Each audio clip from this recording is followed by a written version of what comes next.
রাজধানীর তেজগাঁওয়ের কাজীপাড়া এলাকায় দুর্বৃত্তদের গুলিতে আজিজুর রহমান মুসাব্বির নামে বাংলাদেশ জাতীয়তাবাদী স্বেচ্ছাসেবক দলের এক নেতাকে নিহত করেছে অপরাধীরা। বুধবার রাত 8:15টার দিকে বসুন্ধরা সিটির পেছনে কাজীপাড়া আহসানুল্লাহ গলিতে এ ঘটনা ঘটে। একই ঘটনায় সুফিয়ান ব্যাপারী মাসুদ নামের আরও একজন গুলিবিদ্ধ হন। আহত মাসুদকে ঢাকা মেডিকেল কলেজ হাসপাতালে ভর্তি করা হয়েছে। চিকিৎসকরা পৌঁছানোর পর মুসাব্বিরকে মৃত ঘোষণা করেন। ঘটনাটি তেজগাঁও বিভাগের অতিরিক্ত উপকমিশনার ফজলুর রহমান নিশ্চিত করেছেন এবং বলছেন, ঘটনার তদন্ত চলছে ও বিস্তারিত জানার চেষ্টা করা হচ্ছে।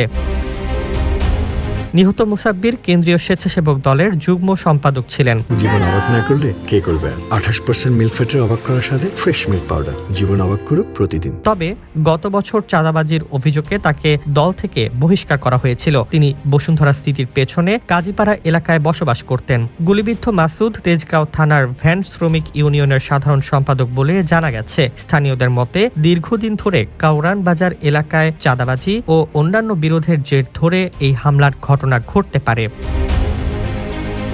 এই ঘটনায় বিএনপি ও স্বেচ্ছাসেবক দলের নেতাকর্মীরা তেজগাঁওয়ের বিভিন্ন সড়ক অবরোধ করে বিক্ষোভ করেন, যার ফলে কারওয়ান বাজার, ফার্মগেট, বাংলা মোটর ও পান্থপথ সহ আশেপাশের রাস্তাগুলোতে যানজট সৃষ্টি হয়। অভিযুক্তদের দ্রুত গ্রেপ্তার ও ন্যায় বিচারের দাবিতে এলাকাবাসী ও রাজনৈতিক দলগুলোর মধ্যে উত্তেজনা বিরাজ করছে।